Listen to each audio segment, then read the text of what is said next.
episode number 213. What is your relationship to resistance, and what is it in our relationship to the thing we're resisting that creates discord, that blocks us from wanting to act? This topic is relevant to Deborah and I. We hope it's relevant to you. I'm Kathleen Wiley, a Jungian Psychoanalyst in North Carolina, and I am here with Deborah Henson-Conant, who is a composer, performer, educator, creative. We both play the harp. My harp is hidden over here, and that's why we call this Jung at Harp. And we meet almost weekly to have a conversation about a question that's relevant to our lives and hopefully to yours, and to explore it and to see what that creative process of relationship, which is also an open process of dialogue, might birth together. And so if you are watching and joining us live, you are hopefully on a platform you can put in comments and also put your voice into the milieu of the alchemical crucible here to see what bubbles up. And also remember, you can find us on all of your favorite podcast platforms. So resistance. Under Jung at Harp? Yes, under Jung at Harp. And just for everybody who is like, oh, Jung at Heart. No, this is Jung as in Carl Jung at harp, like the instrument.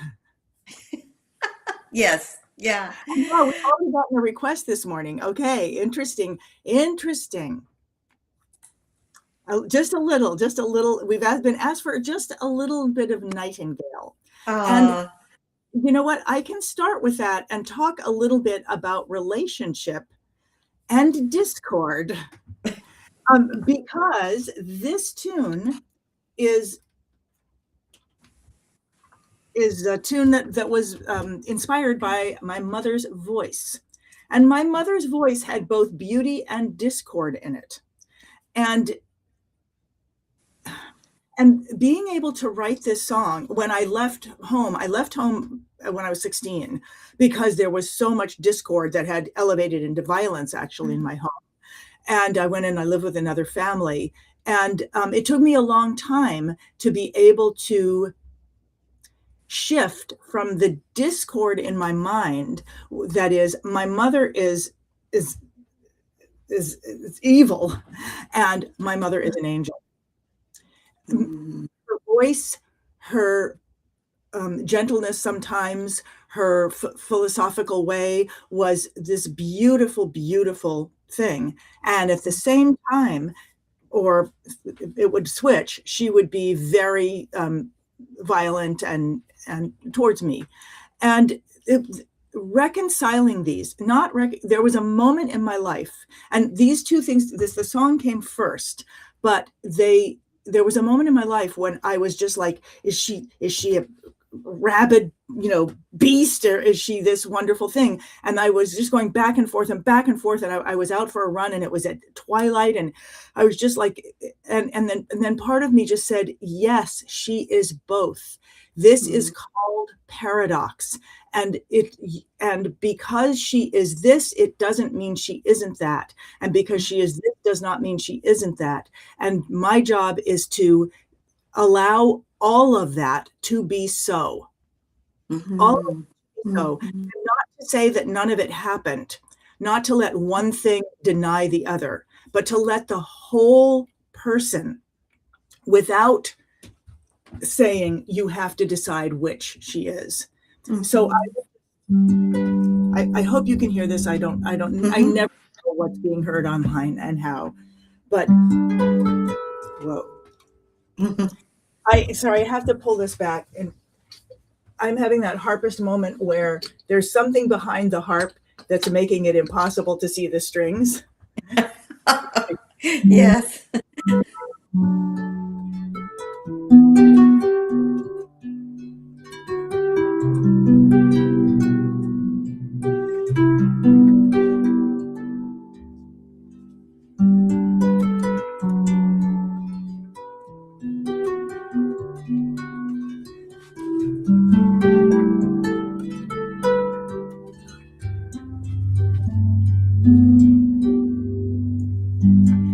Who will sing for when the night is gone, when the daylight comes, who will sing for the nightingale when she sleeps alone in the sun? Many's the time her silken tones soothed my rough and weary bones. Many's the time her lullaby took me to my rest. But who will sing for the nightingale? Her own sweet song is silent now. Who will sing for the nightingale when she sleeps alone in the sun? When she sleeps alone in the sun.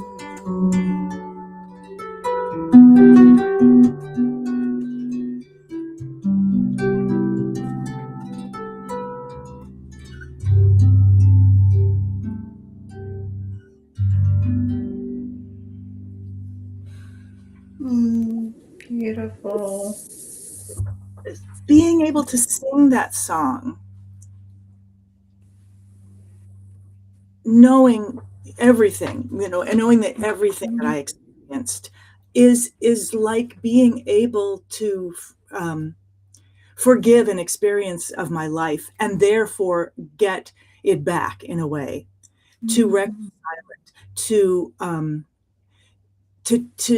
to take the discord out of it, to stop resisting it. In that moment on the bike path, when I was able to say, yes, she was all of this, and certainly I am too.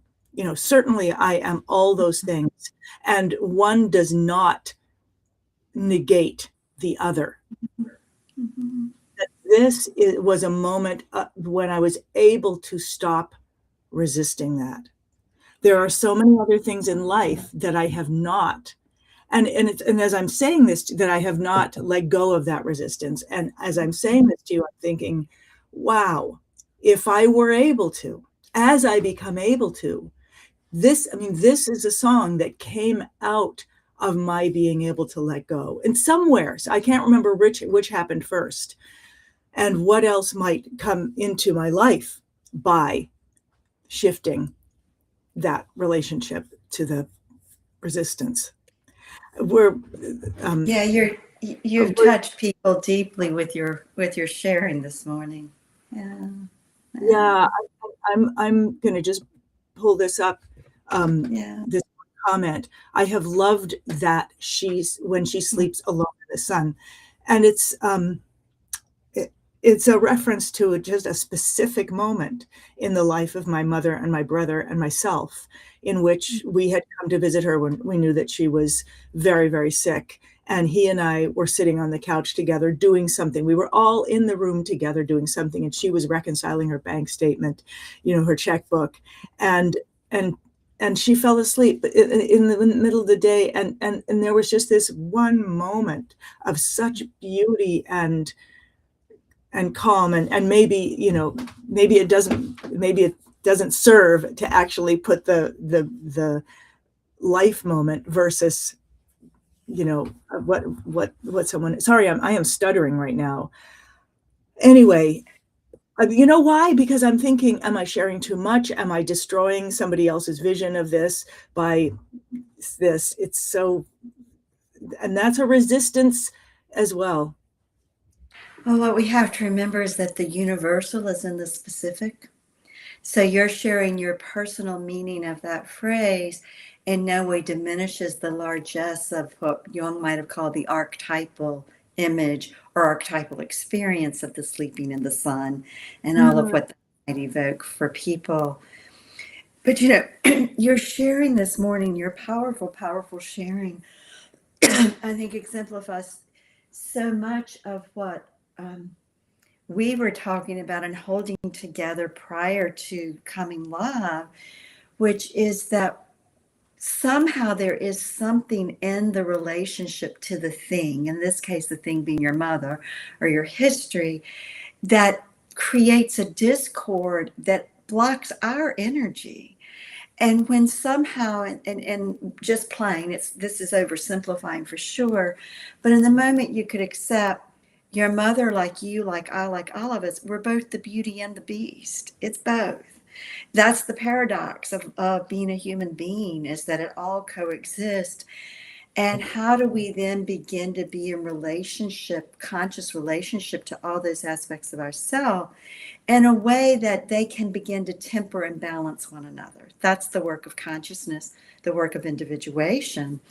And your song it brought all that together in a musical way. It has its own music, it's its own language that can balance things out and hold it all together. And it's both touching and heartfelt and melancholic and longing and its own celebratory. I mean, it's all of it. Yeah. Yes, and I'd love to talk about my resistance to performing it, but I want to, before we do, I want to, you were saying something before we started at the moment when we were like, yes, let's talk about this. You were talking, I thought you were talking about a situation in which it was being explored how the analyst and analysand, how a resistance, isn't that what you had? Yeah. So one of the things that I shared, and I just want to say we have a comment, clarity and peace is born from resistance. And clarity and peace is born from resistance, or clarify and peace then is born from resistance, both and. Yeah. I was sharing that I was watching a continuing education video that was talking about resistance in the therapeutic setting, but so that often in psychology we'll talk about the resistance of a client to change, the resistance to something new. And this particular presenter was saying that the resistance is that the resistance is an expression of discord in the relationship between what the therapist might be offering in that moment and what the client is ready and able to receive. So that instead of looking at resistance as a function of one party, it's a function of both. So then I think I started in my own mind, and I think we kind of holding together. So if I'm resistant to posting on social media, then the resistance is not just about me alone, that I'm a part of it, but the social media is a part of it. And how then do we begin to look at the larger context instead of always thinking it's on us? Our resistance, there's something in the relationship that creates a discord that we resist, I think. Yeah, well, that's very, very interesting. And because I'm gonna pull this up. I'm so taken by the fact that we came up with this concept of resistance and discord, and then someone immediately, before we even started, asked for this song. And I think there is within this song, and in my resistance to it and our resistances to relationships, because it's a song about a specific relationship in which there was discord, great discord, right, and resistance. And this person is saying, to me, the nightingale honors the relationship of the mother archetype and the universal experience of loss. Yes, yeah, that's true. And I know that I was very resistant to singing this song for a long time because it came out of me so simply that it almost seemed like a non-song to me.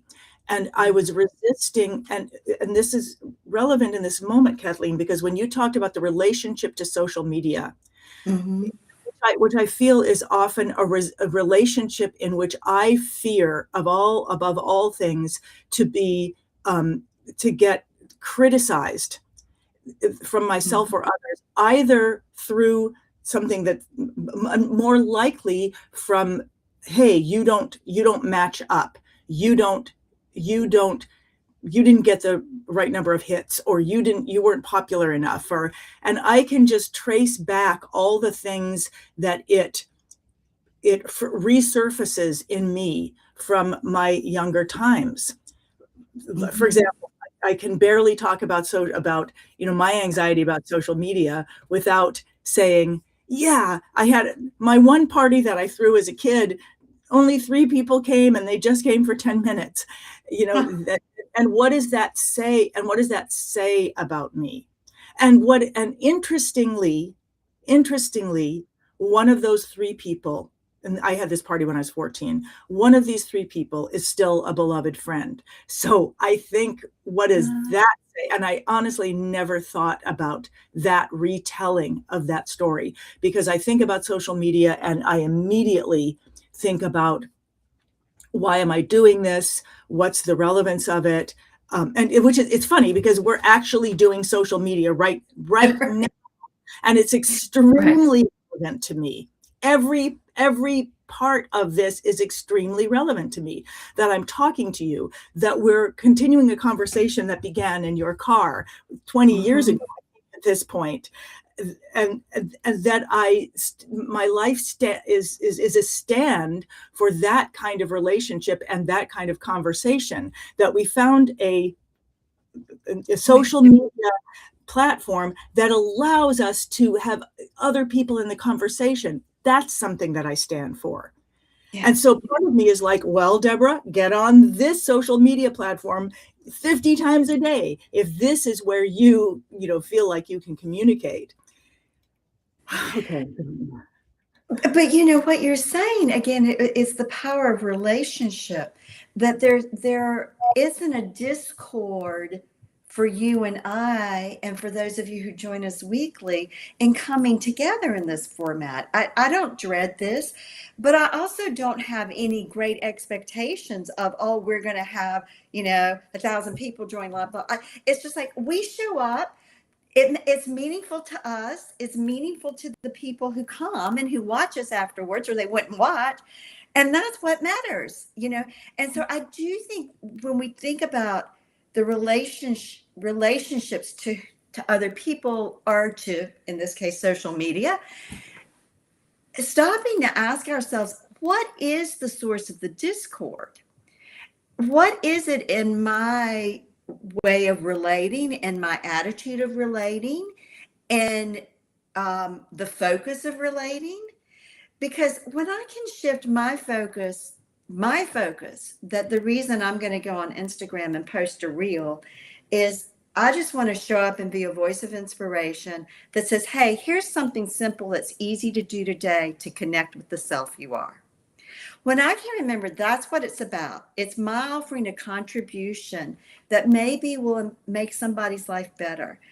I'm always so touched when people tell me, and the season of Lent for the Christian church just ended a few weeks ago. And I pulled together my book of meditations on the promise of spring and Easter, I don't know, a long time ago, probably a decade ago. And still this spring, when I had people say to me, oh, I got your book, I'm working through your book, or I pulled your book out, every year I pull it out and go through it. I can't tell you what I feel inside, but do I have great big numbers I could go and document, I've sold X number of books? I have no idea, to be honest, So I think that somehow resistance and discord for me comes back to the meaning. Just like you had to overcome the meaning you had made of the nightingale being too simple for anyone to value it. And yet it's your most beloved song. Yeah, publicly. Because it resonates with people. It speaks to them. It comes straight from the heart. And as someone said, it is that relationship of the archetypal mother and the experience of loss, because none of us get the mother, the perfect mother. We get the good enough mother if we're lucky, according to Winnicott.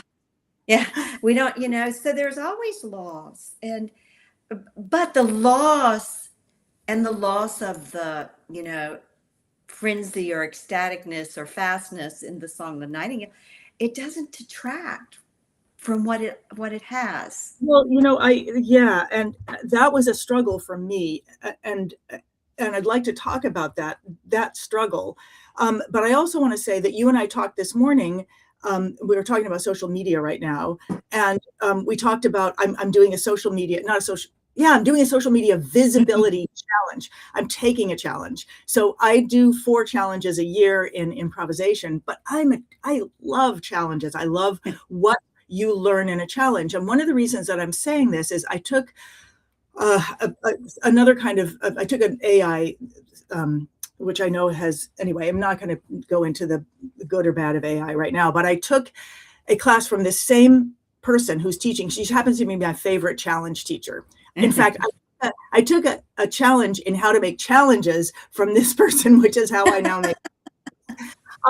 But I took a challenge about a month ago in making AI images, and I enjoyed what I learned. I really enjoyed what I learned. And I enjoyed that I was learning to do something in a way that gave me both freedom and structure. And that's very important to me.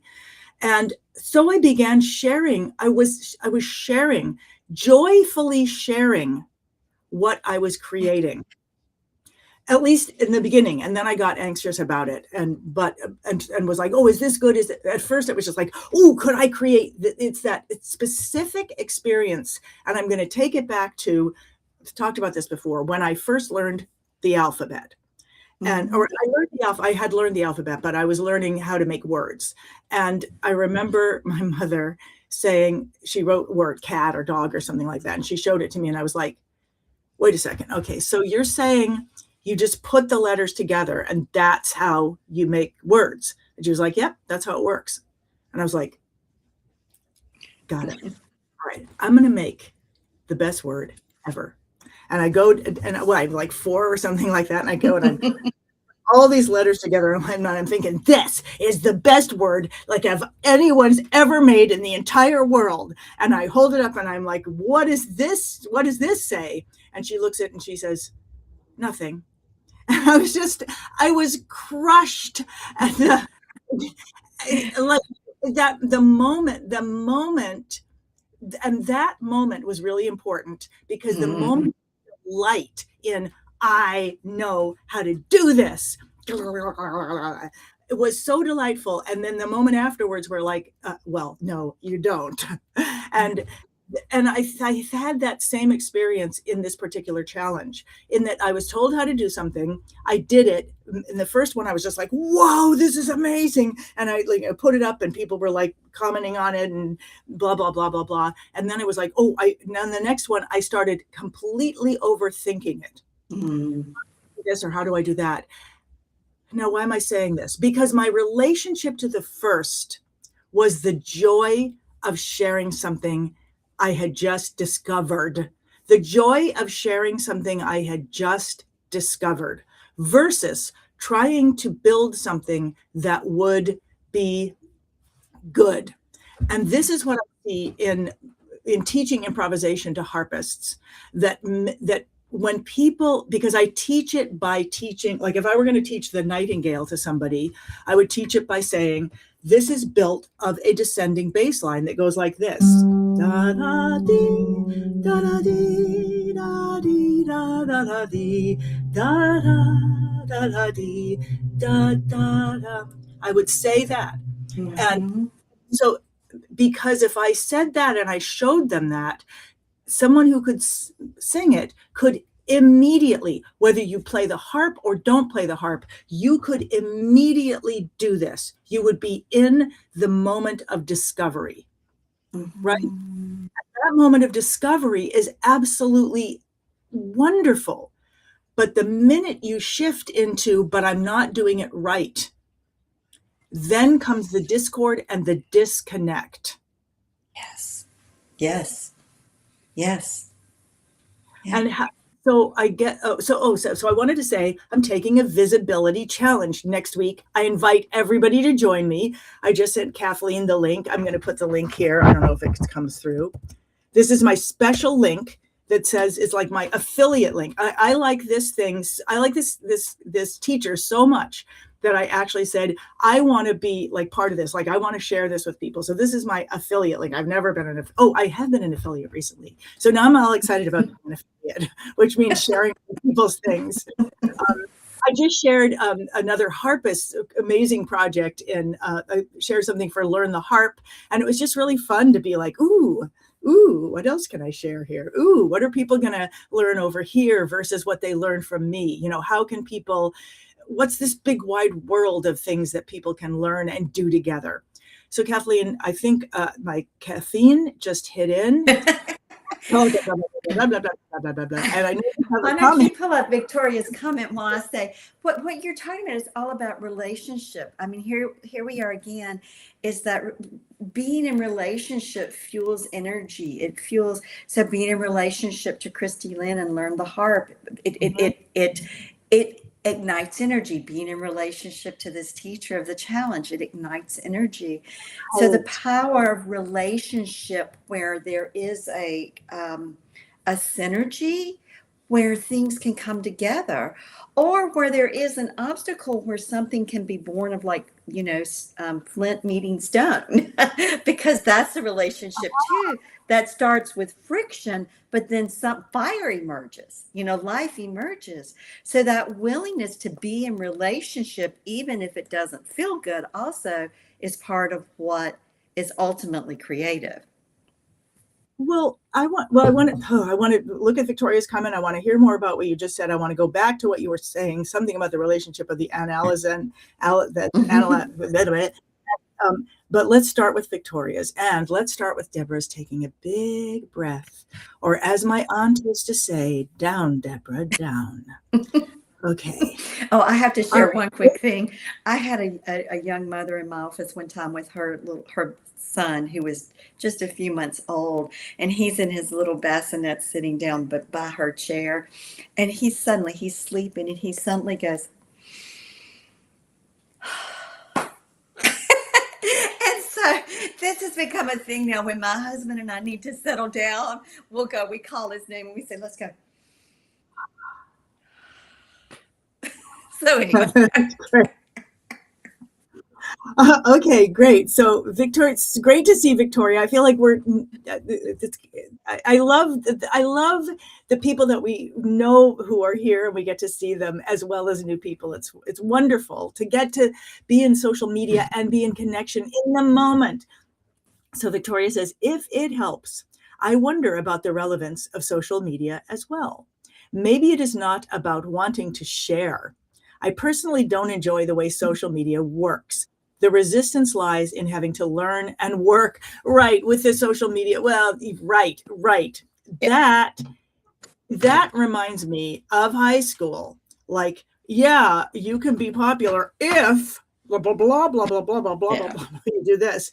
And yet I was thinking a minute ago, because of the experience we're having in this moment right now, that really what's important to me is to, even if in high school, was to find the people I want to have a conversation with. Mm-hmm. That's where, and even in my, that one party that I held when I was 13 or 14, and the one person who, of the three people who came, and one person I'm still friends with, it's because of our conversations, right, that we've had over the years. Right. Right. But Liza's just, yeah. But I want to say to Victoria, because I think this for me is part of what sets up the resistance.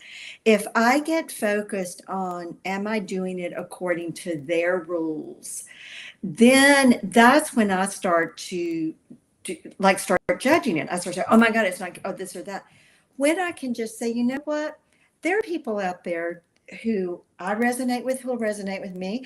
And I'm just going to put it out there like, Dharma rain or spaghetti on the wall, whatever metaphor. I'm just going to put it out there and see what happens. And almost inevitably, when I do a post, I'll end up with 1 or 2 new followers. So I think I have to find that, for me, I have to let go of worrying about the algorithms, and just say, okay, what's comfortable for me? And I do think, you know, there are some people, and maybe this says something about me, which may or may not ultimately be good. I think if I decided I was going to try to be a climber and become an influencer, I would totally lose energy for doing any of it. But if I stay centered in my heart about connecting with people and making a positive difference, offering something that's life-giving, that keeps me energized to keep going and doing it. So I do think your comment, Victoria, is so important, because I think that with any relationship to person or thing or object or whatever, we do have to find what is it that allows us to stay connected to our energy for doing it. What is it that allows us, it mobilizes us. That's it. What is it that Right. mobilizes me? So I'm thinking about what you're saying, and I'm thinking about discord, and I'm thinking about people playing the harp and teaching improv. So again, I teach improv by giving people small, what we call snippets. They're just ideas that I've been playing with since I was a kid, and then you play around with them. So for example, I'm going to show you, and then the point that I want to make is irrelevant, but I just want to show you how simple they are. Let me pull this down because I think it's in the way right now. The words are in the way, even though the concept is really the wind here. This is an improv prompt where I'm just playing two notes and then shifting one note. So I'm playing C and G and then C and A. And they end up representing two different chords, which is the chord of C and then the chord of G, of F, even though F isn't there. So just by that oscillation, I can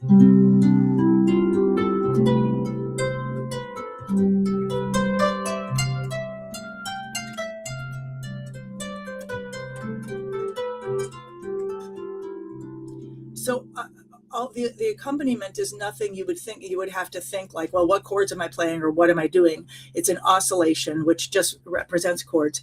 And any note that I played up here,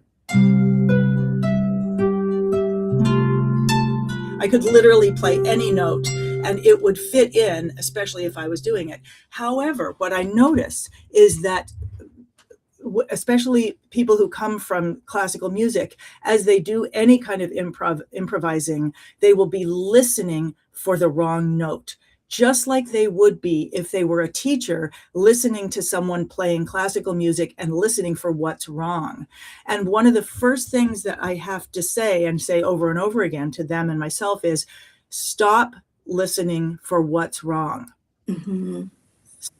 Listen instead for, well, it's always find something to love. And sometimes the easiest thing to love is to think about who built this machine, who built this instrument. Mm-hmm. Sometimes it's just thinking about the person who built it and how it was built for resonance and how it was built for love, and then that relieves us of how am I doing? What am I doing wrong?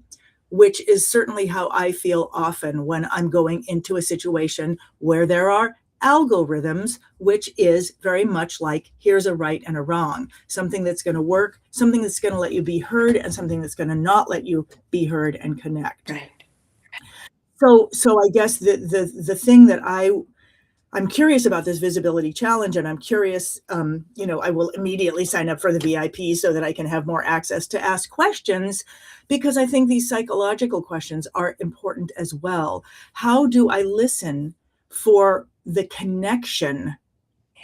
And certainly, we get to experience that here in droves, because we're connecting to each other, and then we get to, I'm just going to pull these up because we've got comments. I admire you for looking for ways to participate in social media that align with who you are and your values. And I think if you think about high school or junior high, if you can either be put under the thumb of the environment, or you can do this. Now, I know there's bullying, and it's easy to say this from the safety of having made school. So I don't want to belittle that it can be really tough to be in certain social situations, like super tough and to the point of suicidal. I've been in situations like that were so squashing down of the individuality that it becomes, you begin to understand how you would want to leave. Well, you must know that gazillion times more. And Liza is saying, I saw Deborah in Arles in a really wonderful, beautiful city and a beautiful festival. I got to listen to her masterclass for Baroque flamenco. It's mortal congratulations for great sharing. Oh, thank you so much. You know, it's so funny. I always see people write Baroque flamenco, and I'm pretty sure it's flamenco. Well, it is flamenco, but I think people are writing flamenco, but I think it's spell checked all the time. Which I think was super happy, because like when yeah. Yeah. You know, we're gonna have to stop here. We're gonna have to stop in 2 or 3 minutes. Are there more comments to pull up here? Let's see. There are more comments. I'm not going to bring them up. Okay. Oh, wait. I mean, Liza's saying her internet that she's just so happy for our conversations. Happy. Yes. Victoria's saying, as for Nightingale, I found that simple things that come from the heart have more impact on others than we imagined. A heartfelt creation is a heartfelt creation. Yes. And I think this is where a lot of resistance comes, as we become vulnerable through sharing the simple and the beautiful. And I just got to say, you know, Liza's comments, she's just saying, you know, I love the Nightingale and I'm so happy. And just these beautiful comments are just so heartfelt. I want to be more comfortable with that. Go on. Yeah, Kathleen. Well, and I want to say, and they're a response to your heartfelt sharing. You know, I think, again, this is a great place to kind of begin to move as we wrap up, is that because I always kind of go, so what is the antidote to resistance and discord for me? You know, it's like, and the antidote being is kind of like the homeopathic remedy. It would be another way of saying it. And I do think it is the heartfelt connection. You know, when I can move from my heart, it connects me to the source of life, the self in me that mobilizes me and energizes me. If I get all in the head trying to meet this list of standards or this algorithm or whatever, then that can take me away from the heart. I think the real key here for moving,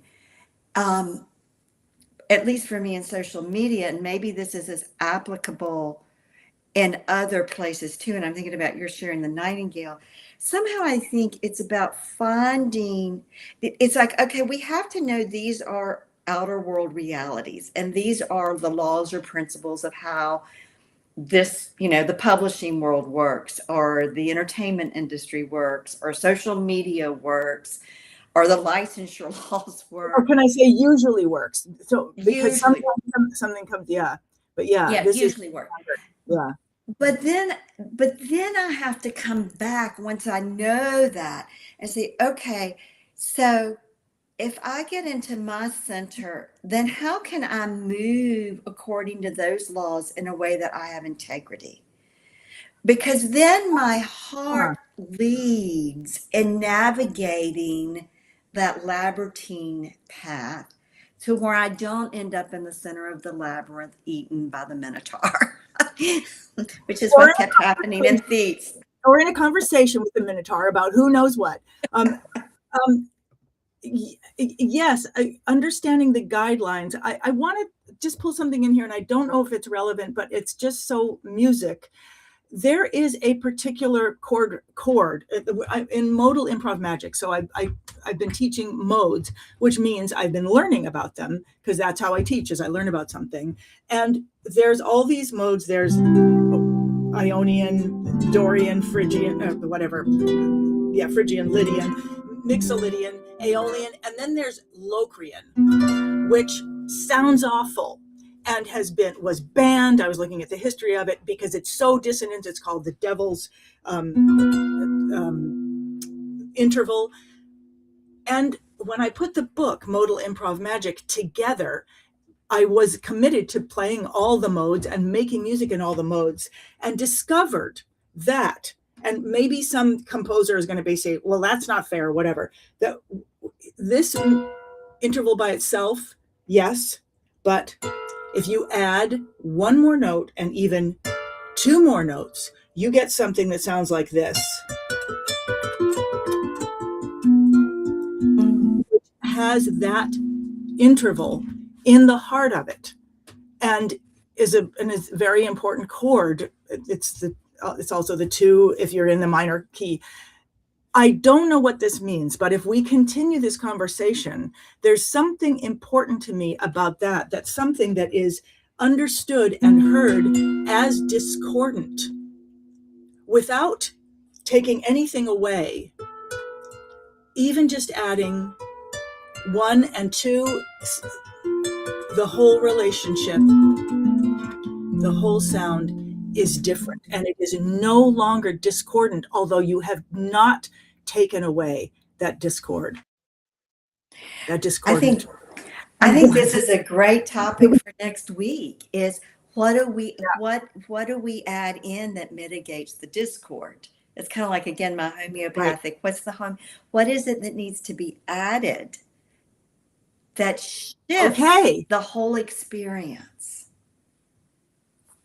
Ooh, okay. So will I see you here next week? And will we remember? I'm writing it down. Okay, all right.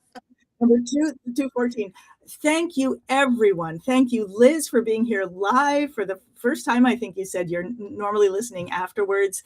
And for the wonderful comment right at the beginning from Have No Lad 7. I love it. Have no lad. I'm sure I'm saying that wrong. And also Tovala, thank you so much. And for everyone else, and of course for Victoria, thank you so much for being part of this conversation. And really from the beginning and throughout it. Yeah. And this was really a wonderful experience to have that from the very beginning. Kathleen, it's wonderful to have you back. I'm so happy. And anyone who wants to take this visibility challenge with me, let me know. Go to hipharp.com, use there's a contact form. Okay. That's ask a question you can send to me, and I'll send you the link for it. And Kathleen, I already texted it to you. I'll be there. And I think I put it in. Okay, good. All right. And we'll have fun with that all together. Thank you so much. And see you next week.